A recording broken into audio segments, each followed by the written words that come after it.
কেউ করার সাহস করে না সেটাই করে দেখালো ইরান। মধ্যপ্রাচ্যের একাধিক মার্কিন ঘাঁটিতে আঘাতের মাধ্যমে যুক্তরাষ্ট্রকে নিজেদের সামর্থ্যের বার্তাই দিয়ে দিল দেশটি। সোমবার রাতে কাতারের আকাশ আলোকিত করে ছুটে আসে ইরানের মিসাইল বহর। কাতারের আল উবেইদ বিমান ঘাঁটি মধ্যপ্রাচ্যে যুক্তরাষ্ট্রের সবচেয়ে বড় সামরিক ঘাঁটি। একই সময়ে হামলা হয়েছে ইরাকের মার্কিন ঘাঁটি আইন আল আসাদেও। আক্রমণের শিকার হয়েছে সিরিয়ার মার্কিন সামরিক ঘাঁটিও।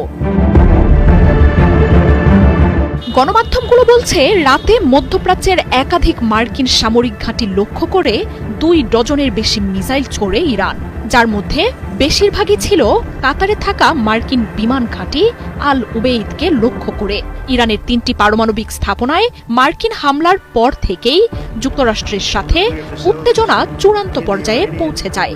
যুক্তরাষ্ট্রের বিরুদ্ধে ইরানের আঘাত যে আসবে তা অনিবার্যই ছিল।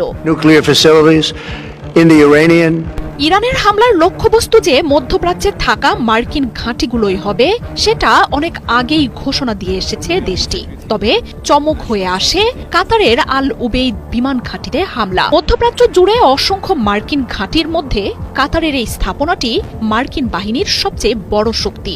গোটা মধ্যপ্রাচ্যে যুক্তরাষ্ট্র যত বিমান অভিযান চালায় তার সবগুলোই পরিচালনা করা হয় সেন্টকমের এই ঘাঁটি থেকে। শুধু যুক্তরাষ্ট্রই নয়, যুক্তরাজ্যেরও অসংখ্য সেনা রয়েছে ঘাঁটিটিতে। মধ্যপ্রাচ্যের সবচেয়ে শক্তিশালী এই সামরিক ঘাঁটিতে ইরানের হামলায় যেন তাণ্ডব শুরু হয় পশ্চিমা দেশগুলোতে। রাতের আকাশ আলোকিত করে ছুটে আসা মিসাইল ঠেকাতে পুরো মধ্যপ্রাচ্যের আকাশ প্রতিরক্ষা সক্রিয় করে যুক্তরাষ্ট্র। বাসিন্দারা আশ্রয় নেন বাংকারে। মার্কিন ঘাঁটিতে হামলার তেমন কোনো তথ্য দেয়নি যুক্তরাষ্ট্র।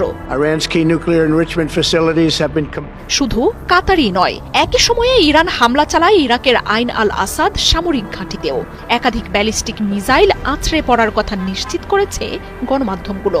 হামলা হয়েছে সিরিয়ার হাসাক অঞ্চলে থাকা মার্কিন সামরিক ঘাঁটিতেও। মার্কিন একাধিক ঘাঁটিতে ইরানের হামলা যেন যুক্তরাষ্ট্রের এতদিনের ভয়কেই বাস্তবে নিয়ে এলো। মধ্যপ্রাচ্যের দেশগুলোকে নিরাপত্তা দেওয়ার নামে সৌদি আরব, কাতার, বাহরাইন, জর্ডান সহ পুরো অঞ্চলটিতেই অসংখ্য ঘাঁটি তৈরি করেছে যুক্তরাষ্ট্র। তবে ইরান বলছে এসব ঘাঁটি নিরাপত্তা নয়, বরং সেসব দেশের সবচেয়ে বড় দুর্বলতা। ইরানের একেবারেই হাতের নাগালে থাকা এসব ঘাঁটিকে ঘিরে মিসাইলের বলয় তৈরি করে রেখেছে দেশটি। তেহরানের মিসাইল হামলার জবাবে যদি যুক্তরাষ্ট্র আর কোনো ধরনের আগ্রাসন চালায় তাহলে এসব ঘাঁটিকে মাটির সাথে মিশিয়ে দেওয়ার হুঁশিয়ারি দিয়েছে আয়াতুল্লাহ খামেনির বাহিনী। বিশ্লেষকরা বলছেন, চাইলেই ইরাক বা সিরিয়ার মার্কিন স্থাপনাগুলোকে ধূলিসাৎ করে দিতে পারত ইরান।